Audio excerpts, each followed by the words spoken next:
So this is an example of the kill chain, right? So the kill chain comes in, you get an email, you get a web, somebody clicks on it. I don't care how much training you do, somebody's going to click on it, right? Only takes one. Everybody gets excited when you get below 10 digits of we only had 9% of our people click on it. Well, yeah, how many you got? Because it only takes one, right? So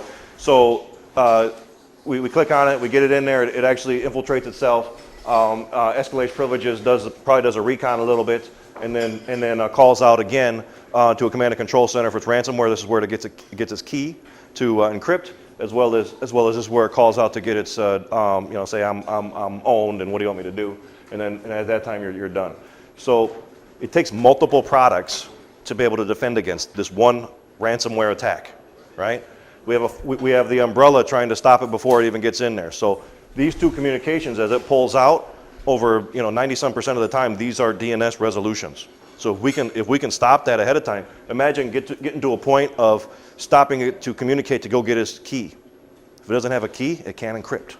So we just put the ransomware on pause.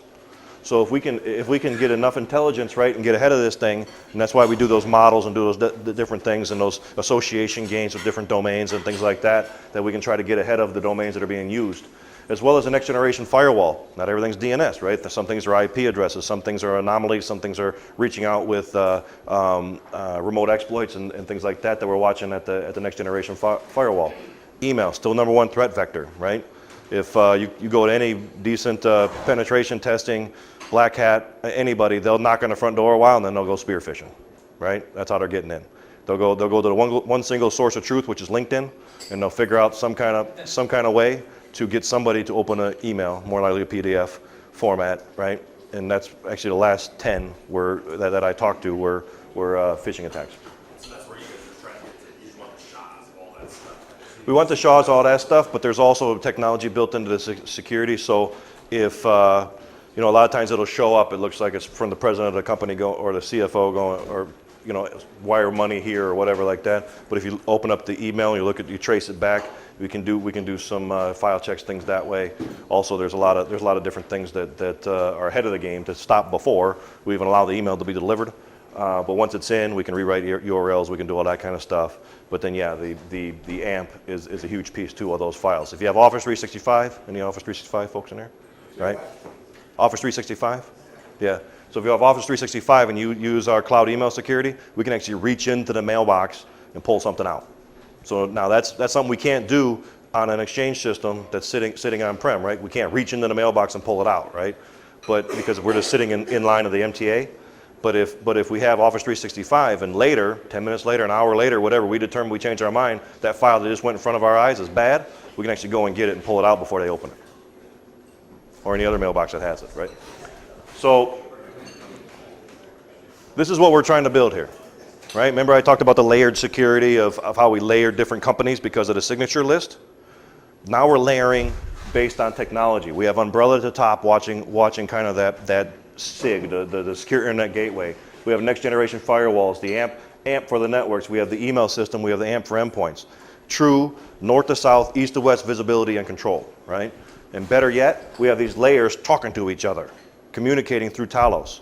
So now when the endpoint finds out something, it communicates up the chain, the funnel shrinks down just that much more, right? So there's no 100%. There's nothing I can sell you that's 100%, and any vendor that does, I would stop talking to them. But the point is that we can make this funnel so tight because the true measure of a security success, does anybody know what the true measure is of how you measure security if you're doing well or not? Well, one of them is time to detection.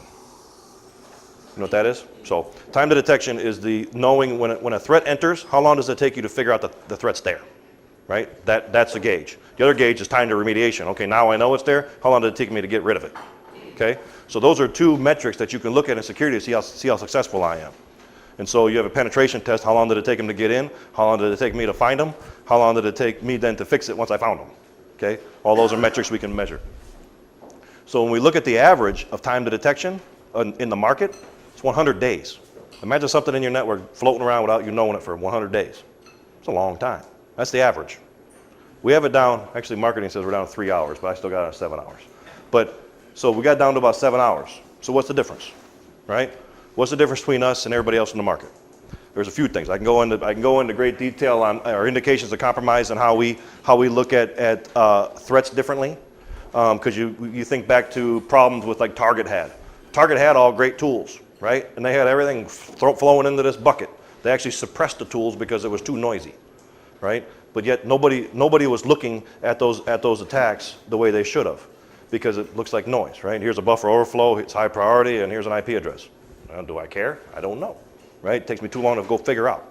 So what we do with our indications of compromise is to look at different indications to say, to a pretty good level of certainty, this machine is owned by somebody else.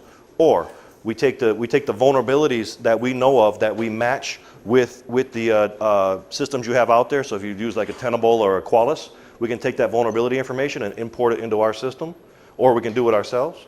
And that way then we can say, well, here's a buffer overflow. Is it attacking the printer? Because I don't care. Is it attacking a Linux box? I don't care if it's a Windows attack. If it's attacking a Windows machine that's patched, I don't care. If it's attacking a Windows machine with that vulnerability, now I care, right? Because that raises that patch up pretty fast, right? I'm gonna patch that this morning, and those type of things. So those are things we do to get ahead of this, to get more visibility.